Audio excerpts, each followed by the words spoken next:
Ladies and gentlemen, we gather here tonight to mourn the state of our nation, because the state of our nation is pathetic. And it is pathetic in the main because of the President of the United States. As it turns out, we all should have listened to Barack Obama. In 2020, former President Obama said something simple yet profound about his former vice president, a man he had labeled his brother. He said, "Don't underestimate Joe's ability to F things up." Barack Obama was right. Joe Biden came into the office on the wings of eagles. He was handed a working vaccine and a distribution plan for that vaccine. He was handed an economy that had been placed into an artificial coma in order to prevent the spread of COVID, but that was about to rebound to record growth rates. He was handed a stable foreign policy, and he had been blessed with the unending bounty of sycophantic media coverage welcoming him into the Oval Office with an approval rating of nearly 56%. What did he do with these advantages? He presided over perhaps the worst first 14 months of any presidency since the Civil War. And unlike Abraham Lincoln, our current crisis is entirely of Joe Biden's making. On issue after issue, Joe Biden is not merely wrong, he is aggressively wrong. He is not merely foolish, he is stubbornly foolish. Joe Biden became president with one goal: to enshrine himself in history as a great leader. Today, we can safely say that he is one of the worst leaders in American history. On foreign policy, Joe Biden has made America a laughingstock. Our enemies don't respect us, they don't fear us, they laugh at us. Biden promised stability. He promised he would be the adult in the room. Instead, he has acted like a toddler, whining, mewling, throwing tantrums, and then, in the end, capitulating. He precipitously withdrew from Afghanistan for no apparent reason and with no actual strategy, destroying a country for which America had expended thousands of lives and trillions of dollars by handing it over to a group of 8th century radical Islamist barbarians. Those barbarians promptly blew up 13 American service members. And in retaliation, Joe Biden's Reaper drones eviscerated an innocent family, including 7 children.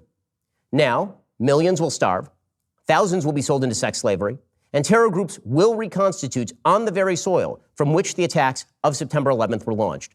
And thousands of Americans were left behind to suffer under the Taliban. Joe Biden cut off the Keystone XL pipeline and greenlit the Russian Nord Stream 2 pipeline, enriching Vladimir Putin and destroying America's energy independence. Then he proceeded to futz about uselessly as Putin prepared and launched a full-scale invasion of Ukraine, all of which paves the way for a Chinese attack on Taiwan and more aggressive Chinese moves in the South China Sea. And when it comes to our own borders, Joe Biden has ushered in the greatest wave of illegal immigration in modern history. In his first year, Joe Biden's administration was on track for 2 million border apprehensions. The reason is clear. Illegal immigrants have been openly telling media members they're here because they believe Joe Biden will welcome them. Meanwhile, on our northern border, Joe Biden has stood in solidarity with Justin Trudeau as he claimed emergency powers to crush freedom in Canada. But at least Joe Biden has brought transgenderism and diversity, equity, and inclusion to the Defense Department. Don't you feel safer already?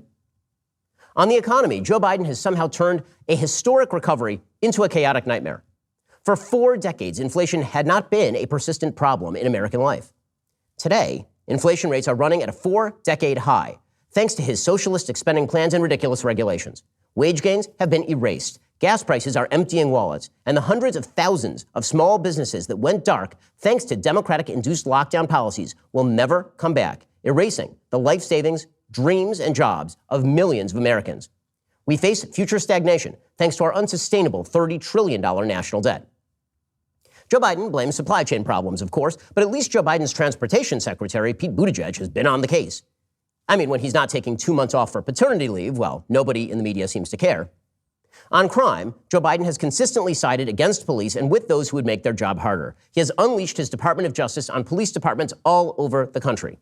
And innocent Americans, many of them black, have paid for his soft-on-crime policies with their lives.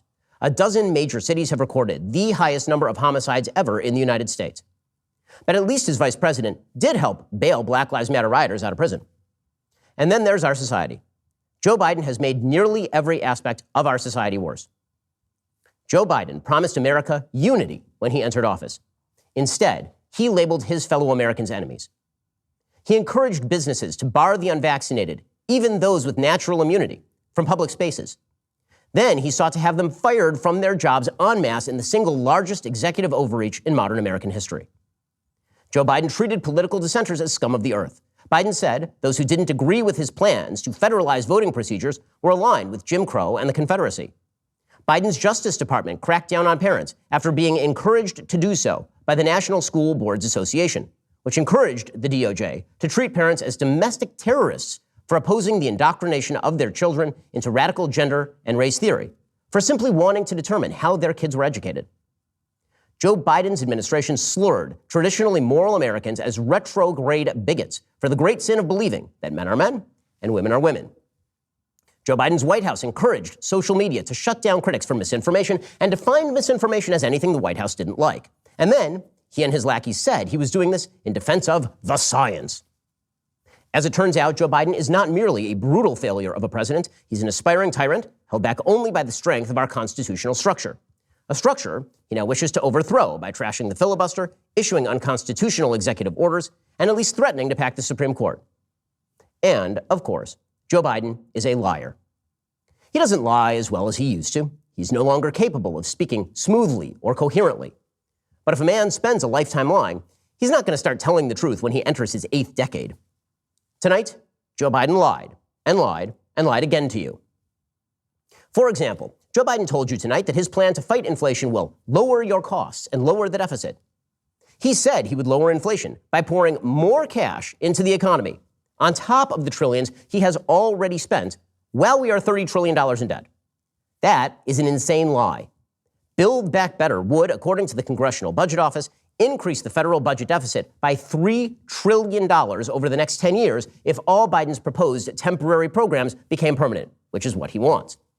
And pouring the gasoline of government spending onto the raging fire of inflation is a perfect way to increase costs. Only a fool would propose it. Maybe that's why Joe Biden was telling you until the last 5 minutes that inflation would be temporary. And Joe Biden told you that his American Rescue Plan, his massive boondoggle stimulus plan, created jobs, lots of jobs. He said he created 6.5 million jobs. That is another lie. There is no evidence Biden's spending produced one job. Nonpartisan projections for job growth in 2021, not including that American Rescue Plan, showed higher job growth than Biden produced. Joe Biden said we prepared extensively for the Russian invasion of Ukraine. That was untrue. We were manifestly unprepared. We reacted, as the rest of the world did, and should have. But had Joe Biden been prepared, perhaps he could have helped deter Russia's invasion, rather than encouraging Vladimir Putin's miscalculation. Joe Biden also told you tonight that corporations and the wealthiest Americans aren't paying their fair share of taxes. That, again, is a lie. The highest income Americans pay nearly all net income taxes after government benefits in the United States. Joe Biden said that inflation could be blamed on exploitation by corporations. Another lie. Inflation is a monetary phenomenon. Corporations didn't get more greedy last year. Joe Biden just became president. And Joe Biden said, we will never just accept living with COVID-19. Another lie. Most Americans have been living free since vaccines became available. Only Democratic panic-mongering has prevented more Americans from doing the same, not COVID itself. Joe Biden said tonight that the right to vote is under assault. Another lie. Widespread voter suppression is not an issue in the United States. Joe Biden simply means he wants to rig the voting rules the way he prefers. Lie after lie after lie. Enough. Enough of Joe Biden. Enough of his bizarrely incompetent vice president who has failed upward into every job she has ever held and who can't seem to keep a straight face when asked a straight question. Enough of his Senate Majority Leader who spends more time worrying about being primaried by an Instagram communist than worrying about passing solid bipartisan legislation. Enough of his Speaker of the House who kneels in kente cloth in the Capitol Rotunda to protest America's supposed racism, then goes home and eats gelato in front of her sub-zero fridge as businesses are forced into bankruptcy by her preferred policies. America deserves better.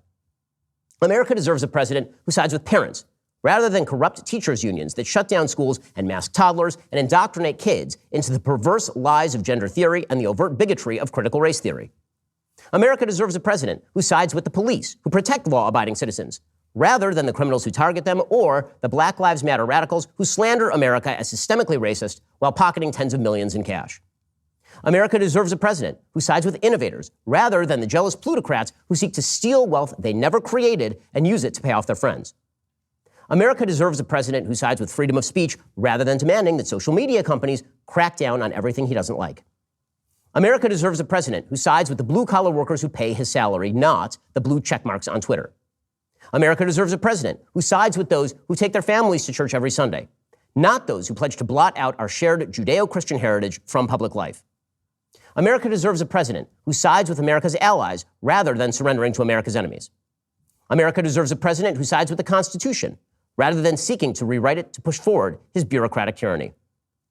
We are more than a year into Joe Biden's presidency. That year is an unblemished record of failure, viciousness, and lies. Too many Americans have been told by the radical left and its compliant lackeys in the media that America is rooted in racism and bigotry, that freedom is dangerous, that if we listen to the experts and delegate control over our lives to them, all will be well.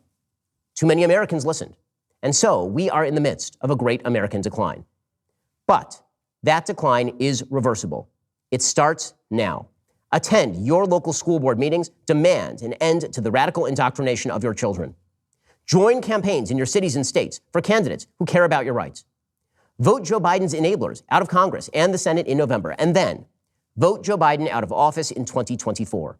The great American renewal begins when their control of American lives ends.